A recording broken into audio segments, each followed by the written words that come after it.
brings us to the third and final presenter, my very good friend. He is none other than Christopher Ram, who's holding the feet to the fire in Guyana. And it gives me great pleasure to ask Mr. Ram to come. His CV is just one line long, so you can read that. He heads an accounting firm, Ram and McRae, as well as a law firm, both in Guyana. And they're both in Guyana. He says that he's moderately active in civil society. I don't believe that. And as a commentator and TV host. Christopher Ram, give me a big round of applause. Thank you, Mr. Chairman. As I listened to the presentations and your own call to us about how we will have to manage the situation, I think it's important to recognize that we're talking about managing the future to some extent. You're talking about managing the price of oil. What happens with renewable energy in the next 10, 20 years? So many of the projections we've got to always have a caveat. How do we deal with those imponderables? I think also global warming and Guyana and where our oil is located have particular risks. And therefore, as we seek to manage them, I'm not suggesting that I don't agree with the projections. In fact, I was glad to see that they kind of coincide with some of the projections that have been made. Now, we keep talking about renegotiating the contract. In fact, we have several contracts in petroleum. Go to slide 9. Slide 9. We have 9. 9. 9. 9. Okay. As you can see, we've got inland, coastal, shelf, deep water, ultra deep water. Some of these contracts were awarded. The main contract perhaps was awarded in 1999. It expired sometime in 2017, 2018, and some uncertainty there because there was a force majeure as a result of the Suriname-Guyana border issue. So we tend to focus on the contract with ExxonMobil. There are more than that. Corruption, in my view, existed in contracts before, and it existed in contracts after. There is no reason, in my view, and I'll get back a bit to the sides. There is no reason, and we must compare a post-discovery contract. The ExxonMobil, the Esso Exploration and Production Guyana Limited contract is a post-discovery. We knew we had oil then. The comparison cannot be made with a situation as bad as it is, the 1999 agreement, when Mrs. Jagan, as the president and responsible for petroleum, signed away blocks far in excess of what the law provided as the norm. The law did not say you could not give more than 60, but you had to have special reasons. Up to now, we don't know what the special reasons were for the 1999 award of several hundreds of blocks, and what the reason was for 2016.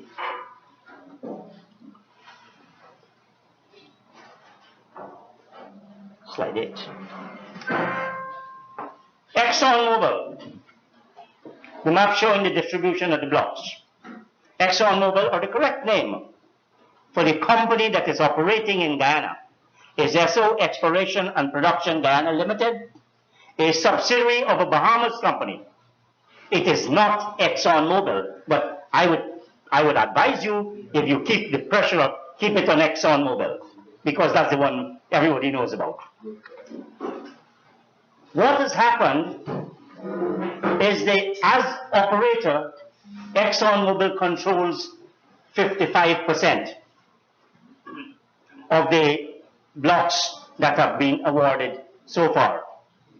Its ownership is 22.3%. So what it has done is gobbled up the smaller ones I think Jan mentioned those that have no capacity, and the law requires that you have capacity if you are going, when you make a submission for a block. Now, nobody knows. Well, the public does not know. What were the terms of the prospecting licenses? What were the terms of the production licenses? We know the agreement, and the agreement was only extracted out of ExxonMobil and the government of Guyana because someone had said they might have been a signing bonus. I then went and I wrote that in Sabacuse, and I was accused of being a madman. Well, I might be mad, but not for that reason. Now, stupidly, almost a year later, the Ministry of Finance writes the Bank of Guyana, copying 5 persons. You don't even put things in writing in Guyana, let alone copying 5 people. And the whole business of the signing bonus became a matter of public knowledge. It forced the government to then admit, yes, there was something, and that it forced them to award the contract, despite what Trotman was saying, that the confidentiality clause. Now, Trotman is a senior lawyer by 8 years of experience. He could not have read Section 4 of that Act, the 1986 Act, and read confidentiality in terms of an agreement. So the discussion we always have is on ExxonMobil. The same situation applies in terms of the contract. But the distinction is that ExxonMobil is a post-discovery. You knew you had oil in large quantities, because the law says that from the time you have a production license and you have discovered something, the presence of hydrocarbon, you must notify the minister.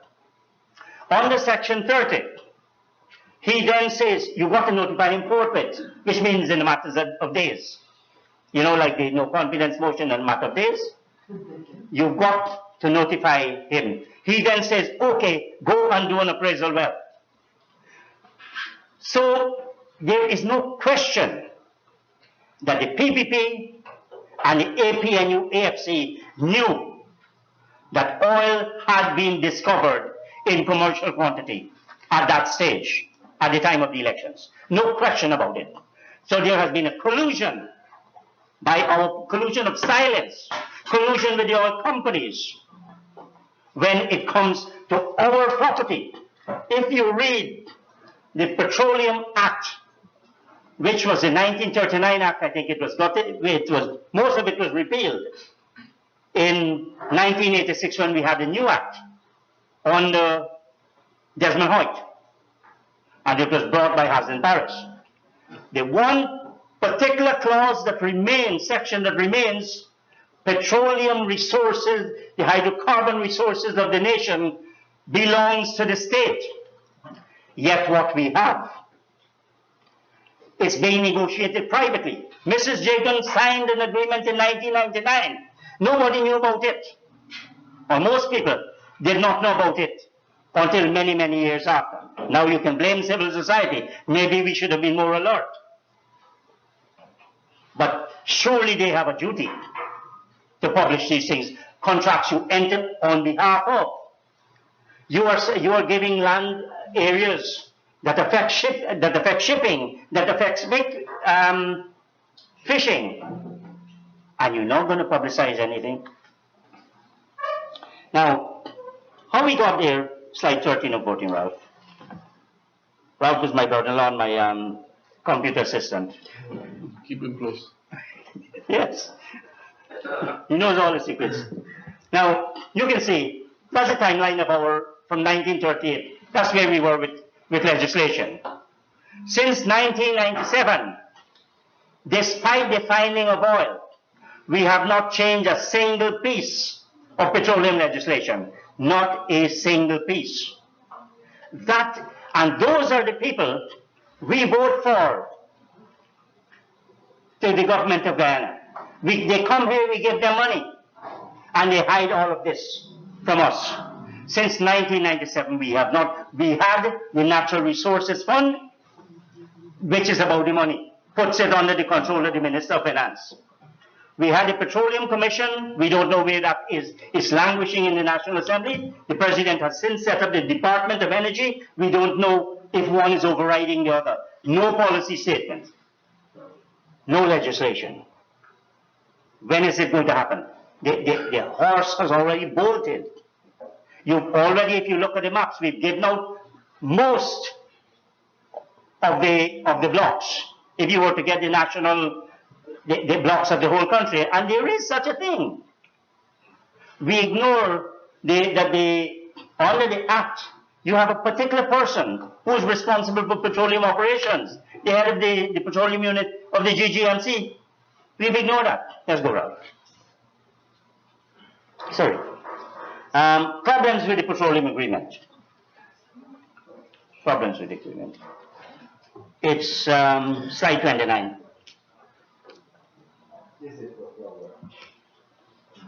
Let me just go quickly into the agreement. Ralph, could you go back a couple?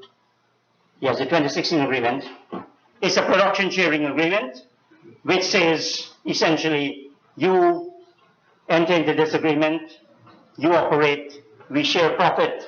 The parties to that agreement is ESSO, Sinop, Nexen, and HES. The government take royalty 2%, profit share 50%, costs are limited to 75%, tax 0%, annual license $1 million, signature bonus $18 million. I have a problem with this thing about we get 52%. We do not. For the simple reason that we pay the taxes of the oil company out of our share. In other words, the pie is bigger than it seems. So having decided what the profit share is, and ignore transfer pricing and all those things, the oil companies, Sinop, Nexen, HES, and ESSO, prepare their tax returns, give it to the minister. They don't give it to the Guyana Revenue Authority. They give it to the minister and say, go and get a letter from the Commissioner General that we have paid our taxes to this extent. That's what we have.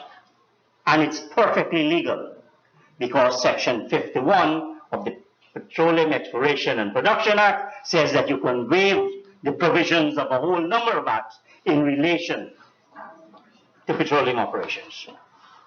Go on, the next one. I asked for 29. Now the problem that I have with the agreement generally, and again I'm not talking just Exxon SO, approval by National Assembly not required. There's no provision in our constitution in relation, no provision in our constitution dealing with petroleum. None. The number of blocks, what's the logic, what's the justification? We call it framework. I have publicly challenged in my role as an auditor and newspaper columnist that the amount that the three companies are claiming as pre-contract cost is inflated by close to 100 million United States dollars. All you have to do is take the three companies, you add up to see what the agreement says, and there's a big gap of 92 million between 368 and 460. It permits self-insurance, which is a breach of the law. The potential for transfer pricing is huge. We have no arrangement. Up to now, we haven't decided who is going to take our share of profit oil. Who is taking it? What are the arrangements? Nothing, nothing, nothing. Jan has his work cut out. And so does Darrell. Non-compliance with local content requirement. The law requires if you're going to get a prospecting license, you have to have provision regarding local content. And worse yet, to use a good Georgian expression, worse yet in a production license.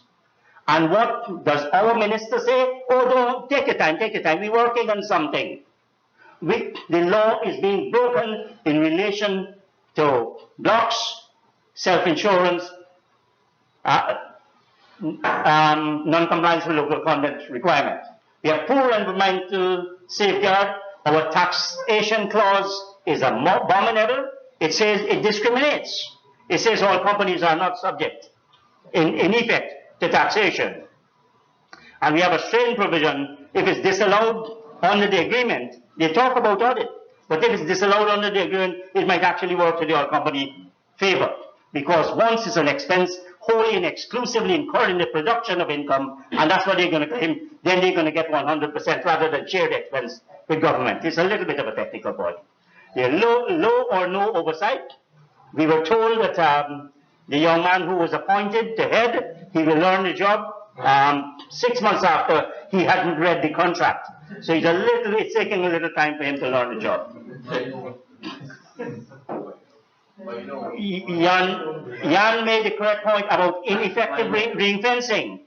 Now, so they will continue because of the size of the block. They will be expending on future blocks to minimize the profits on existing blocks. We have not had one of the big parts of this contract is associated and non-associated oil and gas. It's not oil, yeah. We have not touched on that. We've forgotten it. That has major ramifications and implications for our economy and blackout start in Guyana. So when you come, please bring good thoughts. Incompetence. Well, that's the hallmark of how we've managed. It really is. It's embarrassing for me as a Guyanese to come up here and say that. The potential for corruption is huge. Now, we have heard about the renegotiation. It is not going to be as easy as we think. It is probably going to be easier by way of political and public pressure than by way of legal pressure. Because I'll tell you what, in 2012, the government introduced, we always had a stability clause. In the earlier contract, we had a stability clause. But in 2012, we brought out a new stability clause. Maybe the government felt, well, we weren't attracting people enough, or maybe there wasn't anything to be got. So let us make it sweeter. We then said, on the stability, except as may be expressly provided herein, the government shall not amend, modify, rescind, terminate, declare invalid, or unenforceable, require renegotiated of, compel replacement or substitution, or otherwise seek to avoid, alter, or limit this agreement without the prior consent of the contractor. You could imagine our government saying that our government will not pass any legislation. The point is bigger, however. It didn't only speak for itself. All future governments are bound by that stability clause. It's going to be a gargantuan legal challenge to challenge that. If you want challenge to overturn this. How we do it, I'm not sure, because it's going to be big. I take some heart, go down to 36. No, 31. 31. Okay, next. Challenging the stability clause. There are a number, I have examined the contract.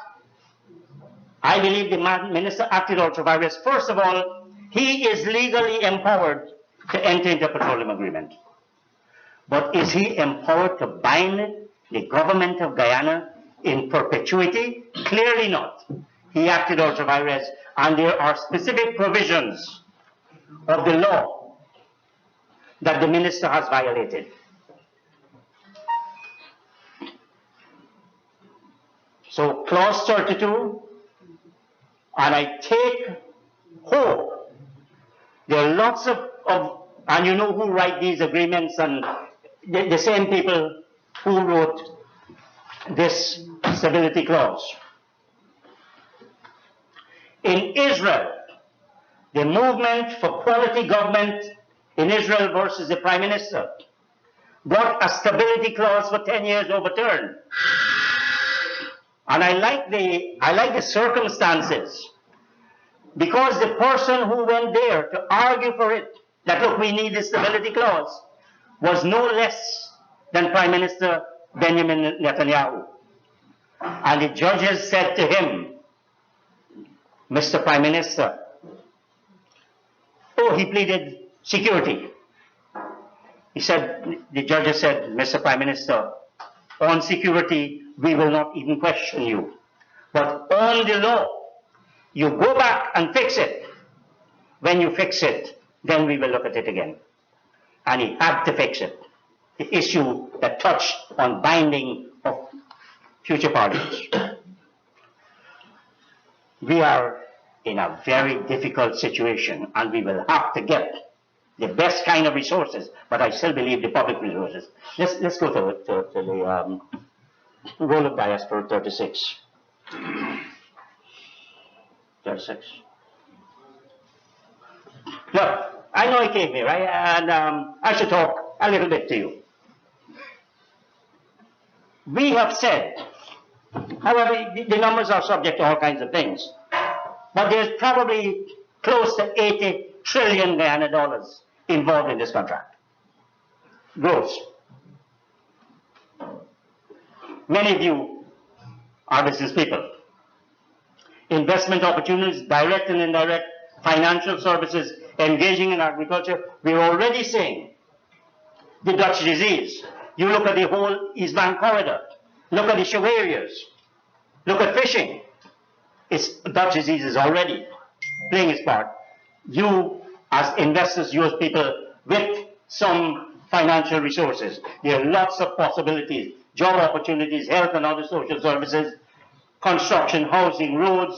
Then there's this big issue of refining and other downstream petroleum production activities. There are opportunities here. We don't like the contract. We want to change it, but in the meanwhile, we must act sensibly as well. That's one final slide.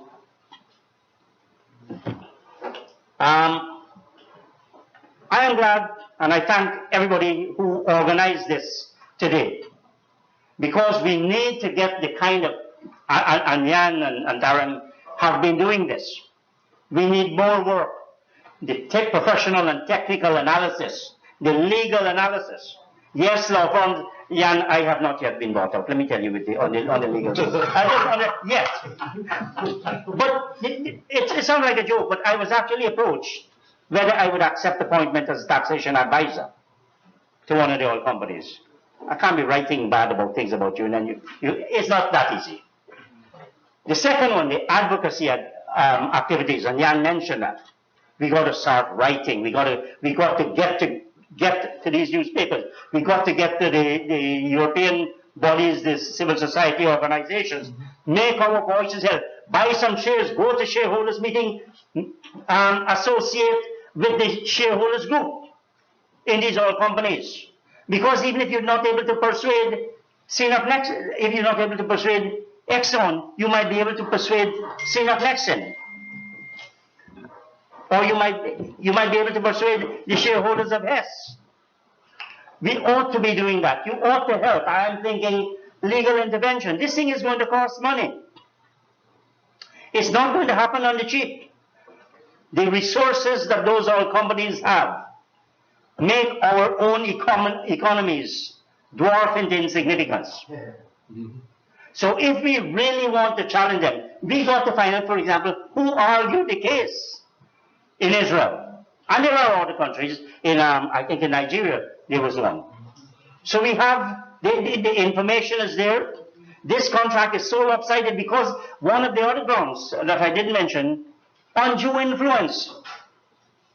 Dennison and his deputy went to Texas to discuss a technical aspect. And what they did, the whole mass, I think it was 16 people from ExxonMobil, met these two Guyanese, said, look, until you renegotiate this and flag the contract, the 1999 contract, in the face of our people, we are not talking about investment. Dennison went and wrote Rockwell Trotman, and that man still signed a contract. And there is some question in my mind whether ExxonMobil was entitled to another contract, having exhausted its 1999 prospecting licenses and their extensions. Yes, they did get, and I believe it was Jaglio who waived certain conditions. That's the problem we have. We are fighting not only the oil companies, we're fighting our own politicians. It's a difficult task. We have, in my view, we have justice on our side. We have reason on our side. We probably have law on our side.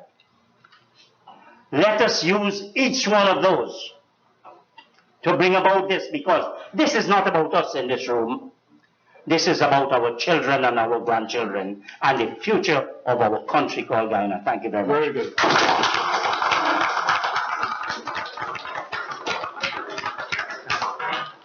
Thank you very much. You heard from the distinguished panel. What a great afternoon of oil and gas. But we need more of this. This is us. In my opinion, this is the first of many parts we should have discussing this. And,